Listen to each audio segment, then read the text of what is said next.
Coming up, the NTSB takes on GA safety. We take on one of the most sophisticated home builds ever, a small community that really loves its airport, and GA inspiring around the world. AOPA Live this week begins right now.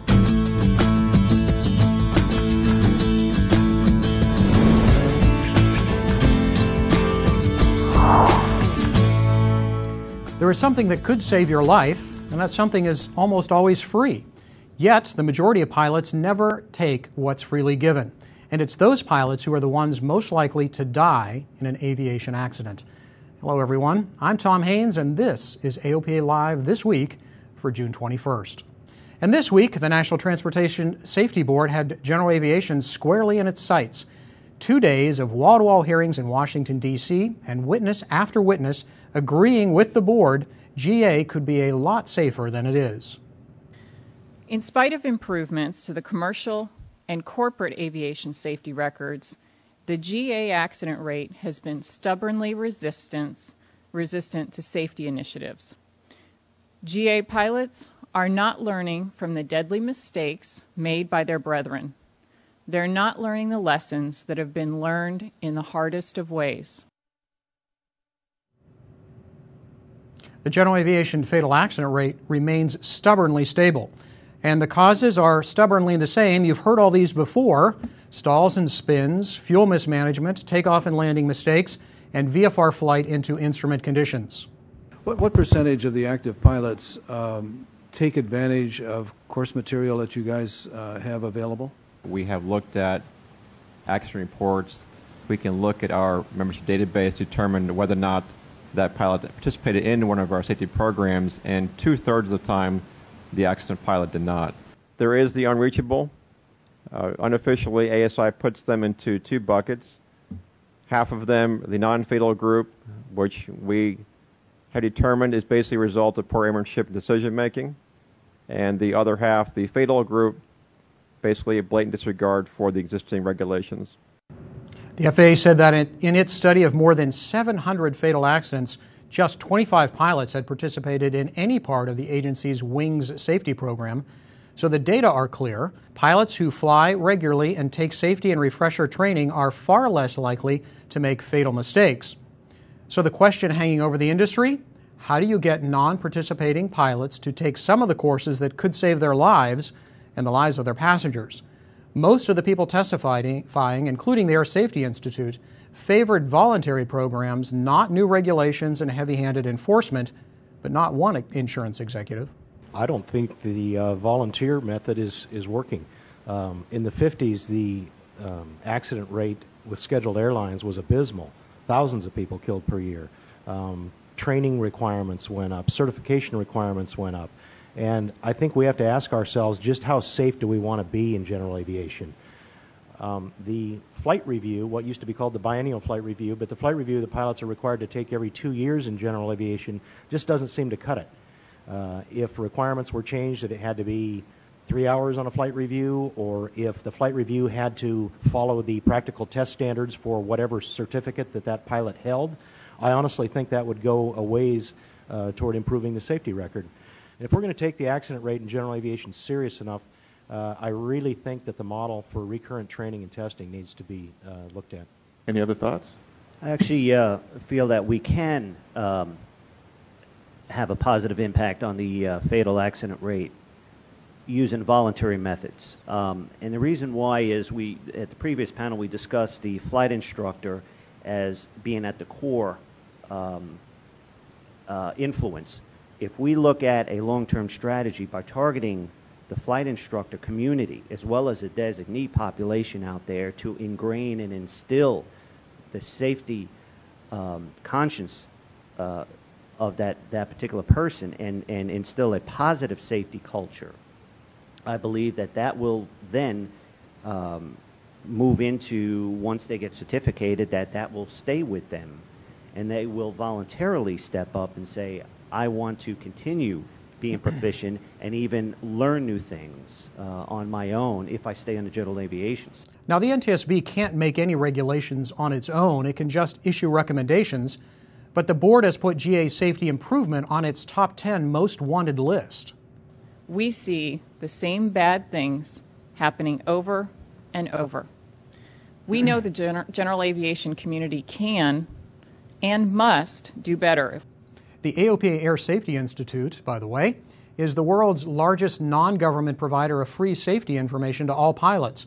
The Institute reached some 34,000 pilots last year through its live seminars and more than 7,000 through online webinars. And there were nearly, get this, 600,000 completions of ASI online courses, quizzes, and safety videos. One of the safety programs of the Air Safety Institute was the Thunderstorm webcast aired last week. And you can still watch Preempting a Thunderstorm's Fury, Cockpit Weather, ATC, and You anytime you want on AOPAlive.org. Another way to improve safety is to learn from the mistakes of others. Just one glance at the Air Safety Institute's interactive accident map shows that pilots keep getting caught in the same snags. You can see year-by-year patterns for different kinds of accidents, including continued VFR flight into instrument weather. You can drill down to see exactly what happened in each accident and maybe learn something so you won't repeat the same mistake. Well, time is getting short for you to comment on the AOPA EAA medical petition. If it's approved, all you would have to do is complete a medical awareness course online, assess your fitness for flight, and use your driver's license instead of a third-class medical for certain types of flights. But that can happen only if the FAA hears a consensus from the pilot community. One of the really good features, I think, is it has a program that allows people to improve their understanding of what it takes to be flying healthy. Essentially, it teaches them how to do a proper self-assessment, something we should do before we make every flight. Many pilots have already told the FAA that a medical certificate is not needed for safety. As part of the statement you see here, Ralph Benjamin said that few pilots would start the engine if they knew they had a health problem. Remember, July 2nd is the comment deadline. You can find everything you need to know to make your comments at AOPA.org/advocacy. Coming up after the break, a small town decides to improve its airport and reaps economic benefits. And a bit later, a turbine-powered home built that's setting all kinds of new standards.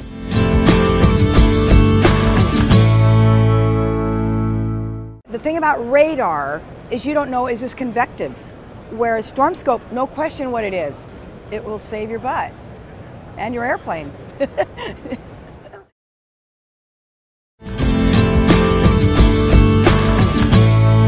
Welcome back to AOPA Live this week. I'm Tom Haynes.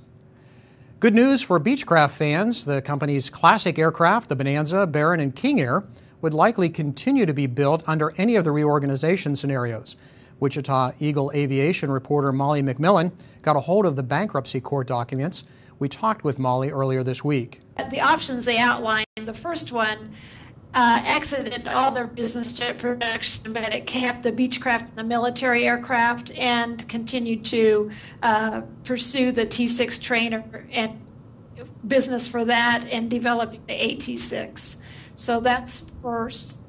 The second option keeps the Hawker 900 line as well as the Beechjet and the military aircraft. The third option keeps everything else plus the Hawker 4000. So it's kind of three different scenarios, if you will. Are you surprised that the piston airplanes are proposed to stay in production in all three cases? No, not really. I think I think that the business jet lines, that's kind of been more where the questions have been. So the King Air has been strong for them. The military lines have been good business for them. But what's the mood around Wichita about this whole thing? That's a lot of employees that it must be really uncertain about their futures. Well, a lot of people want to know what's going to happen. Obviously, in the meantime, they're working and they've been having some rolling furloughs. But yes, there's a big question mark over that. They certainly are a major employer in Wichita and one that has been here for many, many years, a real piece of our history. And everyone's rooting for them, obviously, and wanting them to emerge out of this strong and retain employees and work and that for the community. You can see my complete interview with Molly on AOPAlive.org. 180 miles southeast of Oshkosh, Plymouth, Indiana, offers good fuel prices and restaurants within walking distance. It's also a town that has begun to see a payoff from a decision to revive rather than close its 45-year-old airport. AOPA Live reporter Jim Moore joined a growing number of GA pilots making plans for Charlie 6-5. This was such a dead, dying animal that the city wanted to get rid of it because it was a tax burden to them, and it didn't produce any happiness or revenue that anybody could. It was intangible what it was bringing into town. That all began to change in 2008 when Mayor Mark Center was elected and took an interest in the airport. He appointed new members to the board, starting with Tom Flynn, and in 2010 hired retired Indiana State Trooper Dave Latimer as the new manager. They put plans to overhaul and extend the runway on hold. We wanted to fix what we have first, and the runway will come later. A lot of the work was done with town staff, mowing, painting the fence.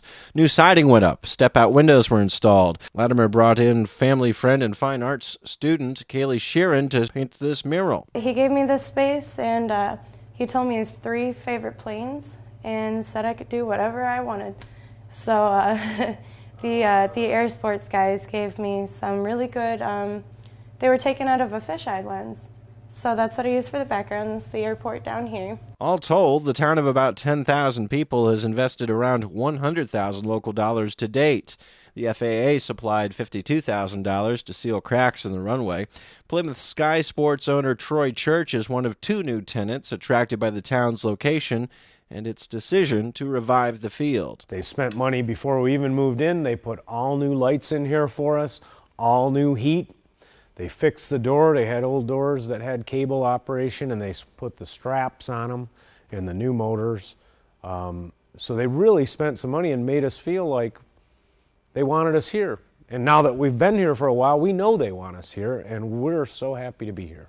Economic development is very important to this city, and we do have restaurants within walking distance of the airport. You can park here and walk to 2 or 3 restaurants from right here. It also had a lot to offer helicopter instructor Ken Keller, who has drawn local students and extended his reach worldwide through online sales of a video ground school. You know, they've made it very clear that they want to do whatever they can to help me stay in business and keep charging forward, and, you know, do you need anything? And so, no, it's been, I have felt much more welcome here than the other couple places I've been. Among the first mechanics in the country to specialize in light sport aircraft, Ryan McCallan is also the only aviation business who has been here since the old administration. He said appearances have made a difference. These aircraft are pretty expensive. They're powered parachutes, and they just don't want to leave them with anybody, and they want to have that, it sort of gives them that comfortable feeling as soon as they come on the property that, hey, they're taking care of the airport, and I don't think I'll have a problem with them taking care of my aircraft. There are plans to proceed with a runway overhaul using FAA grants and local dollars to resurface and extend the 4,400 usable feet to the magic number of 5,000. There are VOR GPS approaches to both ends of the runway, but one important feature is missing. AWAS we need from the FAA so badly we can't even stand it, and we're trying to push the buttons of legislators and others that might be able to help us. We'll see how that goes. For now, a pair of courtesy vehicles equipped with a list of local restaurants will get you downtown if a 15-minute walk is not your speed. There's an 18-hole golf course right next to the airport, and the state's second-largest festival will be held just half a mile away. And that's the Marshall County Blueberry Festival. It's Labor Day weekend for 4 days, and the Sunday of that weekend, we have a fly-in here, and the Optimist Club has a blueberry pancake breakfast, and it's pretty awesome. In Plymouth, Indiana, I'm Jim Moore, AOPA Live. Looks like Charlie 6-5 might be a good stop on the way to Oshkosh. Maybe I'll see you there on the way to the big show.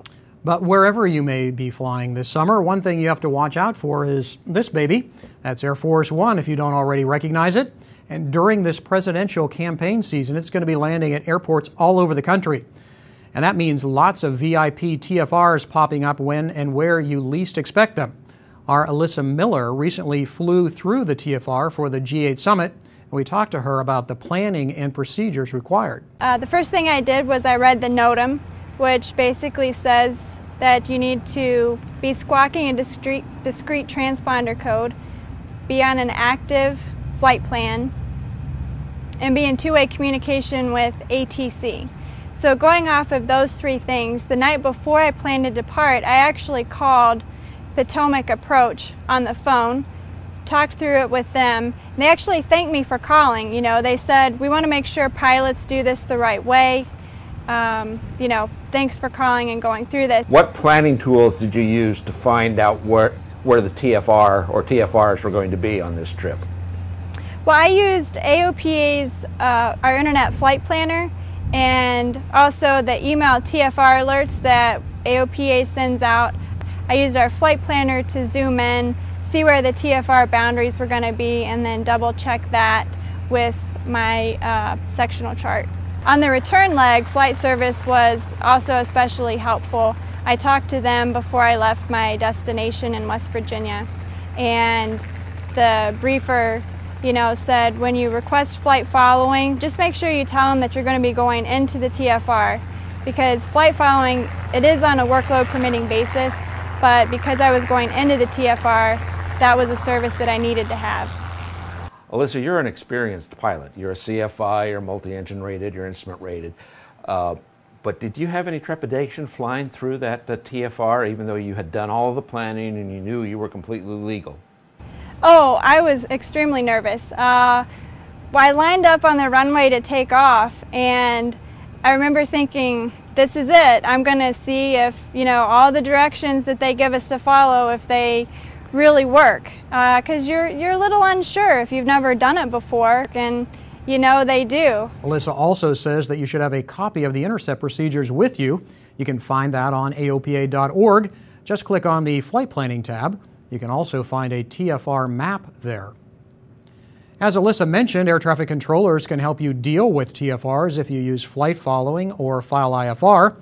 And the National Air Traffic Controllers Association is celebrating its 25th anniversary this week. NATCA was formed 6 years after the controllers' strike in 1981. As you may remember, President Reagan fired all the striking controllers, and general aviation was frozen out of the IFR system for a while. One of AOPA's main goals is to grow the pilot population. To make that happen, we are giving away 3 $5,000 flight training scholarships at the AOPA Aviation Summit in Palm Springs this October. AOPA's Brittany McCalka says it's all about finding the next generation of GA pilots, regardless of what generation they're in. So one great thing about the AOPA scholarship program is that there's no age limit. We have a requirement that you need to be at least 16 years old to apply, but our scholarship is really looking for a good general aviation ambassador. So whether you're a student pilot at 20, a student pilot at 50, or age 60, if you can represent general aviation well, we want to give you that scholarship. Scholarship recipients will be chosen on merit, including previous accomplishments, ability to set goals, and a demonstrated commitment to flight training.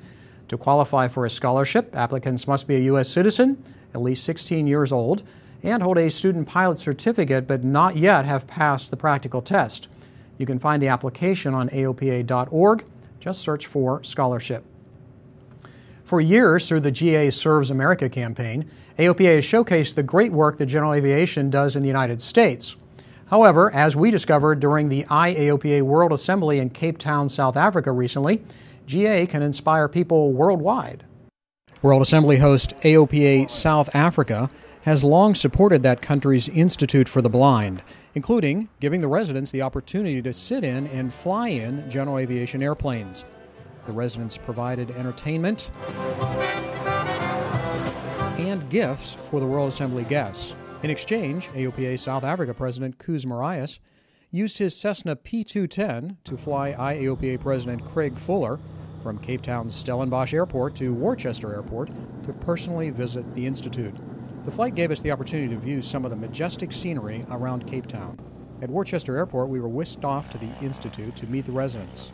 On behalf of IAOPA and AOPA South Africa, Craig presented a donation to the Institute. The flight back to Stellenbosch gave us our own reward as we viewed the dramatic Cape scenery along the way, lit by the golden light of a setting sun. While I was in Africa, I joined my friends John and Martha King on a flying safari. We flew over several countries and experienced Africa in a unique general aviation way. Join us next Thursday on AOPA Live this week for the first in a series about flying in Africa. When we come back, what the heck is ICAO, and what does it mean to you? and a turbine-powered rocket. From your first skyward glance, the dream of flight compelled you. And from your first glimpse of a Cirrus, you realized that dream had a name. Cirrus Aircraft. Go where you've never been before. Welcome back. If you've visited AOPA.org this week, you've seen our new and improved look, a larger font size and more open space for easier reading, and a more prominent content area to make it easier for you to get the latest general aviation news. The top navigation menu expands to reveal the wealth of information AOPA offers online. Just hover your mouse over the tabs in the top navigation bar to expand those items. We also added a new feature. When you visit AOPA.org, you can see what articles are trending with other AOPA members, what are being read, and what's shared the most. For the best experience viewing the new AOPA.org, use Internet Explorer 8 or newer, or the latest version of Firefox or Chrome. And a new feature for the digital editions of the AOPA pilot and flight training magazines, something most of you have been asking for. Starting now, you'll have a new username and password to log into your AOPA enhanced digital editions, and conveniently, it's the same username and password you use to access AOPA.org. Now, isn't that easier? More than 30,000 members now get their magazines digitally. Your AOPA membership includes one magazine subscription, and you can select digital or print, or you can have both for an additional $10 a year. Get your magazine first online or on an iPad using our free AOPA Mags app, available in the Apple Store. Airplanes know no boundaries, and fortunately, aviation rules, procedures, and standards stay pretty much the same, but that didn't happen by accident. No, it's all carefully scripted by the International Civil Aviation Organization. The International Council of Aircraft Owner and Pilot Associations has official observer status at ICAO, representing the interests of GA worldwide. Recently at the IAOPA World Assembly in Cape Town, South Africa, ICAO's Mitch Fox talked about the importance of ICAO with IAOPA President Craig Fuller. Your pilot license that you carry with you is a very important document. It's really what allows you to fly from one country to another country and have another country recognize your license. So in order for that to happen, from the very beginning, we had an article of the Convention on International Civil Aviation that allows for recognition of licenses. But it has a proviso in there. And the proviso is that your license, the standards to which it was issued, the regulations, have to meet the minimum requirements of one of the ICAO annexes. You can see the entire interview with Craig and Mitch right now on AOPAlive.org. And finally this week, meet the Evolution, Lancair's 300-knot, $1.3 million turboprop. The Evolution is leading a revolution in kit-built aircraft. It's pressurized, carrying 4 people at a typical cruise altitude of 28,000 feet, and they can stay up there for about 1,100 nautical miles with IFR reserves. The Evolution is powered by a 750 shaft horsepower Pratt & Whitney PT6, and a Garmin G900 avionics suite is the centerpiece of the glass panel. Dave Hirschman flew the Evolution for an upcoming report in AOPA Pilot magazine. He says the Evolution is stable but responsive, and it has great visibility. We leave you with this video montage of the Lancair Evolution from photographer Mike Fizer. Thanks for watching. See you next Thursday on AOPA Live This Week.